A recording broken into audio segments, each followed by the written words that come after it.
What you say? Drake is better than Tupac and Biggie. They ain't got on Drake. They ain't got on Drake. They don't have shit on Drake. Like I told you earlier, you are the poster child Exactly. for whack rappers. If they want to say somebody whack, they say you. You're not the poster child for whack rap. Selling.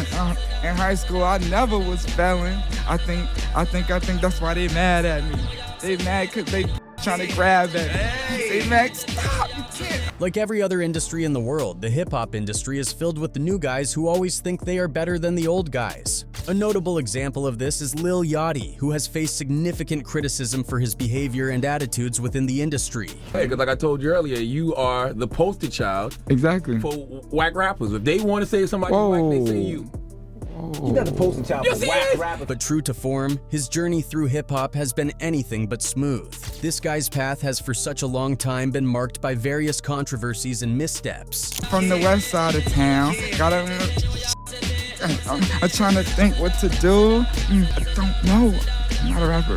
Lil Yachty was known to be one of the rappers who made recognition for himself through SoundCloud. Just like many young and coming rap artists who have hit the mainstream unconventionally, he was known for songs like Broccoli, which peaked at number 5 on the Billboard Chart 100. But a significant incident occurred in 2016 during his appearance on Hot 97 that changed the reception of many rap fans towards him.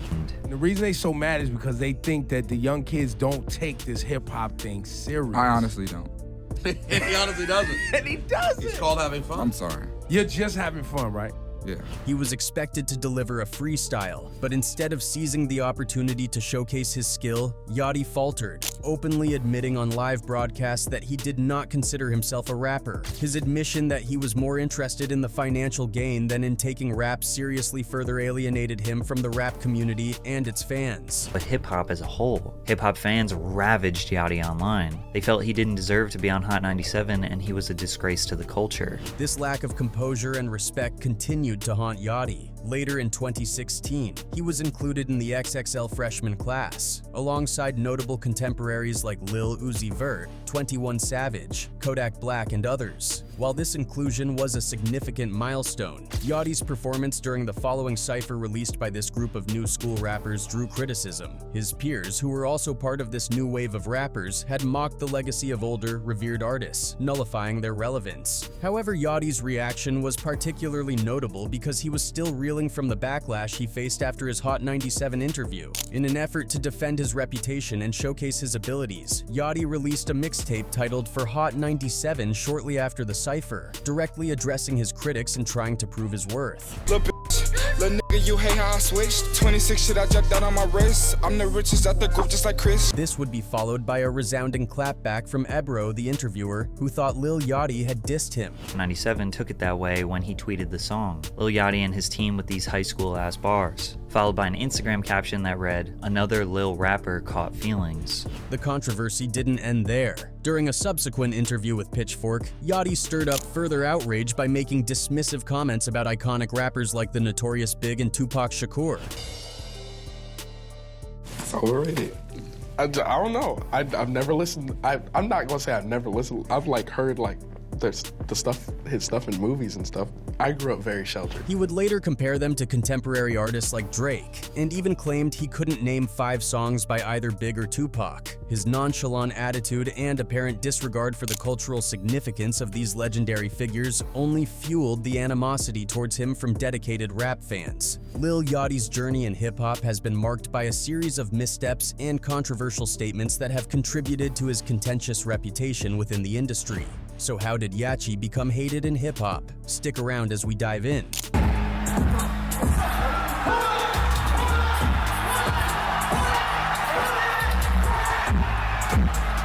Yachty was one of those young rappers who took advantage of self-promoting their songs through unconventional channels like SoundCloud. He came to fame at the point where the hip-hop game was at the verge of taking a dramatic turn, citing rappers like Lil Uzi, XXXTentacion, and even Yachty himself, who have brought along with their style of music a feel of fresh air for their generation.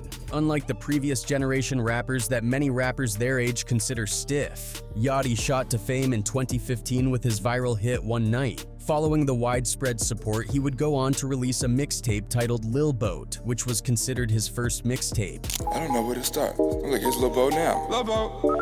Okay. I've got these strange voices inside my head. Keep it stacking 380 beside my bed. Not to be cool, but ain't cause they run up on me. In the earlier years of his career, it was said that Lil Yachty had a way of accepting anything that was said by older rappers to him, including bashing him for his opinion about Notorious Big being overrated to him. But in recent times, he has been seen tackling the status quo, insisting that one of the problems that the rap industry is currently facing is the lack of taking risks and simply letting things be without challenging it. Yachty would go on to talk about the current stance of the industry, claiming that the place that hip-hop was at that moment was a terrible place. No, hold on. Let's talk about it. Let's talk about it. The place that hip-hop is in right now is a terrible place. What are you talking about? But you're looking at it glass half empty. No. I mean, hip-hop is hip-hop, but you asked me where is hip-hop? It's a lot of imitation. It's a lot of quick, low-quality music being put out. It's a lot less risk-taking.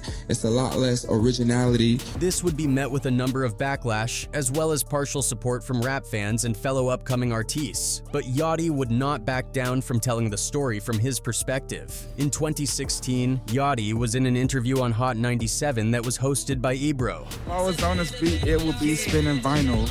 They mad cause a nigga just went viral. Everyone knows Hot 97 as a big platform for rappers where many go on to showcase their talent on live broadcast. During the interview, Yachty was asked to freestyle on a beat. He would attempt a couple of times, but it just wasn't coming together. With the attempt, he would go on to say, "I am not a rapper." And when Ebro talked about older rap generations not taking the coming generation of rap seriously, he would go on to say that he doesn't take it seriously, that he was only doing it for the bar. The reason they so mad is because they think that the young kids don't take this hip-hop thing serious. I honestly don't. He honestly doesn't. And he doesn't. It's called having fun. I'm sorry. Just having fun, right? Yeah. That's it, and getting money. That's it. It's all money getting and fun. It's just chilling. This would spark a lot of reaction on the internet sphere about him being haughty and nonchalant. In fact, it was said that he broke the freestyle culture of the Hot 97 station, but this did not get to Yachty as much. In June of 2016, Yachty would join rappers like Lil Uzi, Kodak Black, 21 Savage, but to mention a few on the XXL Freshman Class cypher. This sparked a lot of controversy, considering that all these rappers are contemporary rappers, and their flow, pattern, and style of rap is far different. The cypher had some of these rappers diss old-school rappers, but the backlash of others was not as much as that which Yachty received from within the industry, as it was said that he rapped a little too much. Following the whole embarrassment from the Hot 97 show, Lil Yachty would release a mixtape titled Summer Songs 2. In it was a track titled For Hot 97, where it was said that Lil Yachty addressed the controversies surrounding his failed attempt at freestyling on the show, and at the same time subtly checking the host, Ebro, for being mouthy. Hey man, you know that nigga Yachty had went on the goddamn morning show. Nigga tried to freestyle. Nigga trying to act like a nigga ain't got it. Like a nigga ain't still got it. Ebro would not take this lightly, and he would go on to tweet on X, at Lil Yachty and his team with these high school A-word hash bars, "Ha, fo, love Lil Bro." He did not stop there. He would go on to write a caption on his Instagram post, and it reads, "Another Lil rapper caught feelings. High school A-word bars. Ha ha ha ha ha. Here we go again." At Lil Yachty. Lil Yachty would reply his tweet saying, "LOL, I didn't catch feelings, it was just to show that I can rap. Cause me having fun with the freestyle folks." There would be a little back and forth from both parties that even Lil Yachty would call during a live show to explain his motive behind the track. Yachty just wanted to clear the doubts about him, but Ebro seemed to be enjoying the moment. And my point is to you is I feel like you got offended for the wrong idea. That's all I'm trying to say. Oh, no, I'm not offended. I'm not offended at all. You use Hot 97, you said for Hot 97, you showcase. Not long after, in an interview with Pitchfork, Yachty would go viral for saying that Notorious Big and Tupac are both overrated rappers, claiming that he cannot name 5 out of their songs from the top of his head. It's overrated. I grew up very sheltered. I can't say the same for him. Overrated. This felt like a huge disrespect to many rappers and even to the rap culture that many people would push for him to be cancelled. But what is more interesting is the fact that he had just released a track titled Broccoli, and the track was making waves, topping 5 on Bill Hot 100. Asides that, his viral 2015 track One Night went up to number 49 on Billboard. During these times, Yachty's songs were considered very expressive and carefree, but with the aid of heavy auto-tune, which was commonly known as mumble rap. Rappers like 50 Cent, Snoop Dogg, and Wiz Khalifa would give their opinion about mumble rap and how they feel like contemporary rappers like Future, Yachty, and a couple more all sound the same. That's what's wrong right now. Everybody trying to rap the same style with the, I don't know who created it, if it was Future or Migos, but all them niggas sound the same.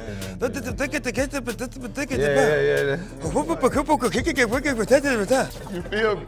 Yeah, so it's always gonna be something new. When a person decides to be themselves, they offer something no one else can be. Yeah, because once you be you, who could be you but you? Right. We call it mumble rap. Oh, so y'all got a name for it? Yeah, me and my homies. I mean, it ain't no disrespect to the little homies, but like, they know what's up. They say they don't want to rap, you know what I mean? But it's cool for now. Despite the backlash from his first interview at Hot 97, Lil Yachty would go back on just with the purpose to prove that he could rap. But this would not still meet some rap fans' expectation, hence dishing out more backlash on him. With his mind like a Mappuccino, got more money than a little casino, got caught fucking on a bitch and her boyfriend walked in wearing full chino. Even Funk Flex, who is a radio host, called Yachty out, asking him to stay in his lane, which was mumble rap. That's called motherfucking bars, nigga. You know nothing about that. You know why? Cause you a mumble rapper, Bow Wow, a mumble rapper. Lil Yachty, you don't want nothing too. Neither you niggas want nothing. Not only that, rappers like J. Cole was believed to have dissed Lil Yachty in one of his latest tracks, then titled Everybody Dies. But when the conversation was brought up with Yachty, he would admit that he does not care about J. Cole nor his songs. Yachty has gained a lot of hatred over the years, and it is evident in how he has been verbally attacked both online and offline. One of various was when Joe Budden confronted Yachty to his face on a broadcast television about how he feels about his style. My nigga. Chill. Yeah, hold up. Yo, I'm just All of this did not stop Yachty from doing his thing. He would go on to release songs that kept charting the top Hot 100 on Billboard. He released I Spy shortly after his encounter with Joe, and this would top number 4 on the Billboard Top 100 list. He would follow that with a feature with Migos titled Peekaboo. Yachty was unapologetic with his music style. His fan base was mostly formed by teens, and he related well with them per vibe. His personality opened the doors to 3 big brand sponsorship deals from Target, becoming the lead creative designer at Nautica, and a Sprite commercial. Yachty made quite a good amount of money from these deals, and despite the hate coming from the older generation in the industry, Yachty continued to be relentless. In 2017, he would release his debut album titled Teenage Emotions, but things did not go as planned. He sold only 46,000 copies for the first week, and the album would come number 5 on the Billboard Hot 200. Months later, Yachty would reveal his high expectations for his album and how shocked he was about the returns. His second album, Lil Boat 2, in 2018, would do a little better than the first, selling up to 64,000 copies. And this was believed to have been possible because of the fascinating features that he had. One of the reasons why people believed that Yachty did not make that many sales on his first 2 albums was basically due to the fact that he wasn't able to impress the older generation of rap.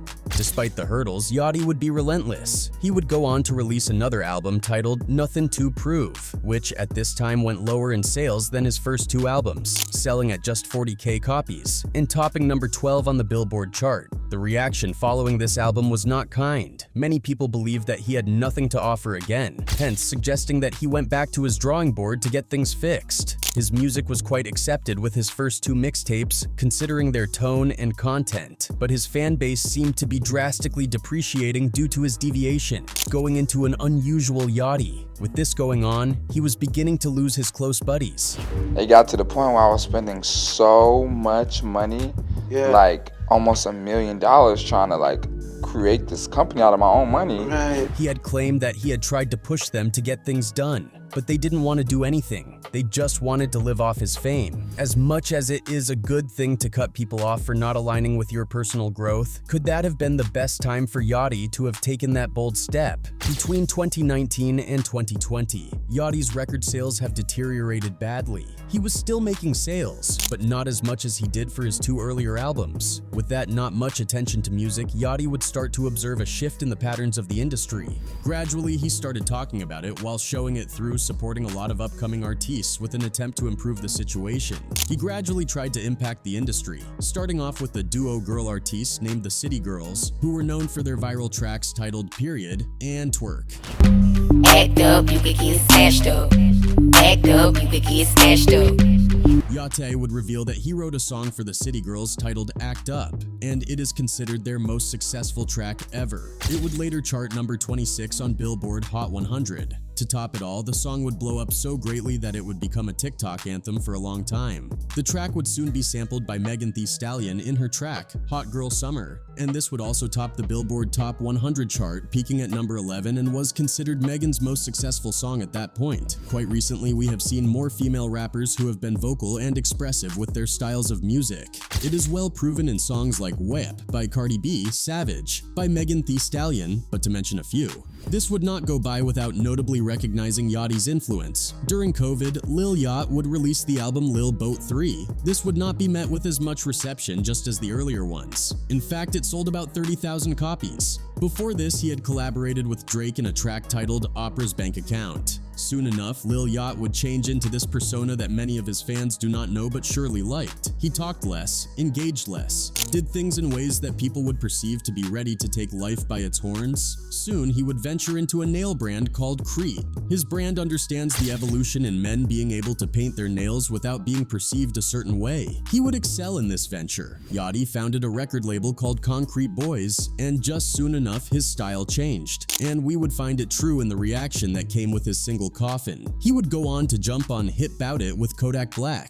This enabled him to discover himself more. He was not trying to impress. He wasn't trying to make any point. He was only going with the flow, and this made people pay attention to him more. Yachty recorded an entire album with quite an impressive number of rappers from Michigan. This was not unusual of him. He had supported a good number of guys before they became mainstream. We have names like Lil Baby, T Grizzly, and Bod Baby, just to mention a few. It was his way of showing love to the new form of rap brewing, to showing love to the hip-hop world in general. For years, the trolls would not stop. Despite the fact that he had put a whole different personality on, many people have not changed their perspective of him. He would announce that he would be ditching rap to a psychedelic rock sound for his next album. But this announcement would be met by hate. Gonna be mid as hell. All his stuff be weak. Can't wait to see it flop like his last album. He would forge on, developing his career behind the scenes while forming a tight bond with Drake. His closeness with Drake started when he announced on live broadcast that he was a super fan of Drake's. Yachty being a super fan of Drake.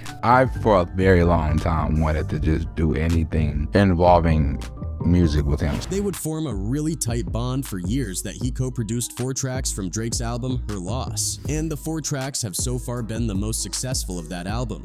Yachty would begin to receive his accolades in 2022 for his hard work in the industry, but before that, a hacker would release a track titled Poland, and it would begin to make a wave on TikTok with several imitations mocking his voice. Yachty would talk about this in an interview, about how the hacker reached out to him, and he was not worried about sending it because he already thought nobody cared about his leaked music. This year, Lil Yachty's best friend, Caribou, would call him out. It is noted that the rappers and his friends had separated years ago. I kind of felt the need to kind of take care of them, you know, but it got to the point where I was spending so much money, like almost $1 million trying to like. She would claim that Yachty had bullied her in the past, and in response to that, he would make some revelations about how he wrote all the verses she has ever done in her career. He would also talk a lot about how he has protected her. What the Yo, bro, it's so crazy to me, bro, because I've given you a career, and time to time you just disrespect me. I wrote every verse you've done. In the rap industry, Yachty has not only been disrespected as a rapper who was trying to find his path, he had also lost credibility from old rap lovers as much as from his friends. But has this ever shaped who Lil Yachty is? Thank you for watching. If you enjoyed today's video, kindly like it. To get more contents like this, don't forget to subscribe.